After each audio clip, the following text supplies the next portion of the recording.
Captaincy നോമിനേഷനില് 12 വോട്ടും captaincy ടാസ്കില് 6 പോയിന്റുകളും നേടി അടുത്ത ആഴ്ചത്തെ ക്യാപ്റ്റൻ ആയിരിക്കുന്നത് ശ്രീതു ആണ്. വല്ലാത്തൊരു കോയിൻസിഡൻസ് തന്നെയാണ് ഇത്. ക്യാപ്റ്റൻസി ടാസ്കിൽ ഭാഗ്യം ശ്രീതുവിനെ വല്ലാതെ തുണച്ചു എന്ന് തന്നെ പറയാം. കാരണം രണ്ടാമത് വന്ന ജിൻഡോയ്ക്കും നന്ദനയ്ക്കും ഒരൊറ്റ പോയിന്റ് വീതം മാത്രമേ കിട്ടിയിട്ടുള്ളൂ. എന്ന് വെച്ചാൽ ഒരൊറ്റ ബോൾ മാത്രമേ അവർ കറക്റ്റ് ആയിട്ട് വീഴ്ത്തിയിട്ടുള്ളൂ. ഈ ഒരു ടാസ്ക് എന്നെ സംബന്ധിച്ചിടത്തോളം വളരെ ഫോക്കസ് വേണ്ട ഒരു ടാസ്ക് ആണ്. ഫോക്കസും ലക്കും എന്ന് വേണമെങ്കിൽ പറയാം. കാരണം അമ്മാതിരി ഒരു ടാസ്ക് ആണ്.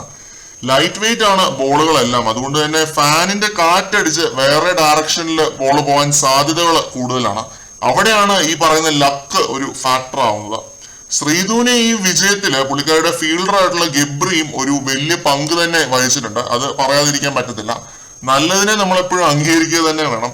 പിന്നെ ഇതില് എനിക്ക് തോന്നുന്ന മറ്റൊരു കാര്യം, ശ്രീതു അല്ലാതെ ആഗ്രഹിച്ചിരുന്നു ഏതെങ്കിലും ഒരു സ്ഥാനത്തേക്ക് കയറാൻ.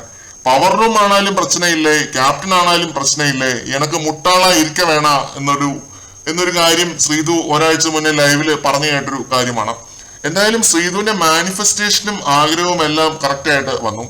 കോൺസിക്യൂട്ടീവ് 2 തവണ ക്യാപ്റ്റൻ ആവണമെന്ന് ജിൻഡോയുടെ ആഗ്രഹമാണെങ്കിൽ വെള്ളത്തിലുമായി. പക്ഷെ പുള്ളിക്ക് വിഷമമൊന്നുമില്ല കേട്ടോ, വിഷമിച്ചിട്ടും കാര്യമൊന്നുമില്ല. കാരണം ഇതൊക്കെയാണ് ബിഗ് ബോസ്. ശക്തി കൂടുതൽ ഉപയോഗിക്കേണ്ട ടാസ്ക് വരും, ശക്തി കുറവ് ഉപയോഗിക്കേണ്ട ടാസ്ക് വരും. എല്ലാത്തിലും നല്ലപോലെ പെർഫോം ചെയ്യുക എന്നൊരൊറ്റ കാര്യമേ ഉള്ളൂ. അത് അതേ കണ്ടസ്റ്റൻസിനെ ചെയ്യാൻ പറ്റത്തുള്ളൂ. ജയിക്കാൻ പറ്റുമോ എന്നൊക്കെ KKPP ആണ്. കിട്ടി പോയാൽ പോയി. അപ്പോൾ 7ാമത്തെ ആഴ്ചത്തെ ഹൗസ് ക്യാപ്റ്റൻ ശ്രീതു. മറ്റൊരു അപ്ഡേറ്റുമായിട്ട് നമുക്ക് വീണ്ടും കാണാം.